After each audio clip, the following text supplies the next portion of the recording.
Good morning. Good morning. How are you? Very well, thank you, sir. What's your name?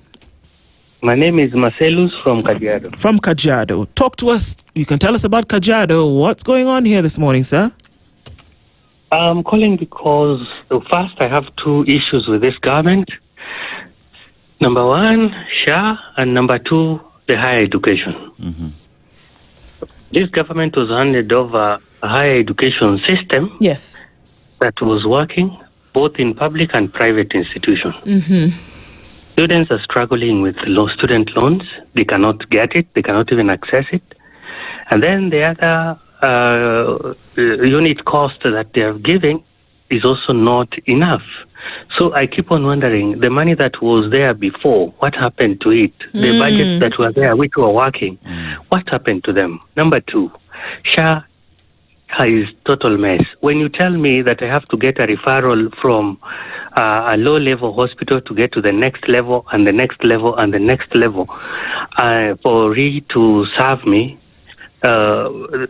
when I go to the low-level facility, which don't even have gloves, then what am I doing? I get it. Number two, something else. When you talk of, you go to a hospital and they tell you that SHA cancer will be covered from a certain level. Why can't you offer me the basic service in the basic facility to take care of preventive measures before I get this cancer to level 3 for SHA to pay? Why can't you give me a better basic health care service instead of waiting for me to get cancer and get to level 3 for SHA to cover it? Now, I know someone who was told that the symptoms of cancer are not taken care of at the low level. They have to, according to SHA, they have to wait until it is level something for them to be able to pay. That is nonsense. It is. Please, the government need to organize themselves when it comes to issues of SHA and higher education. Thank you. Brother, thank you so much for calling this morning. And this is it, that we're going to get into the details. Even we can go as far as to say, yeah, okay, fine, we understand SHA is not working, but this is what folks, and this is, I mean, Kenyans have a resilient spirit that I've not seen in many places. True. Whereby you say, okay, fine, you said that we're telling you SHA is not working and you're not hearing what we're saying. Now we are telling you that cancer patients are being told that let's wait until your cancer gets a little bit worse and then we can treat it at this level. I mean, what witchcraft is this that we're talking about? And then you say that the drugs that you need are not available at this hospital, that you then need to go to the pharmacy. The point of me using my card is because I don't have the money to spend to go and get treatment. If I did, I wouldn't bother with this thing. That Kenyans are operating in spite of a system. That's a very dangerous position. In spite of you, I am going to operate. Very, very dangerous. You don't want it to get beyond that. And so what people are telling us this morning is the nitty-gritty. Nobody is saying SHA is not working. People are saying SHA is not working because of 1, 2, 3, and it has gotten to that point where people are going to give you the details.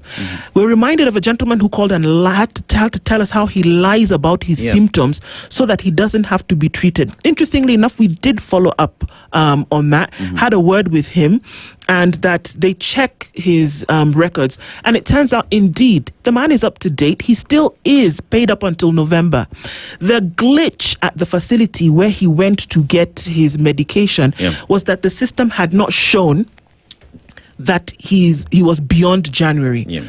So you can imagine the torment that he's been. So now that is being reset for him to now go back and get treatment, so that he doesn't have to lie about his symptoms, so that the doctor will not prescribe something for which he does not have money.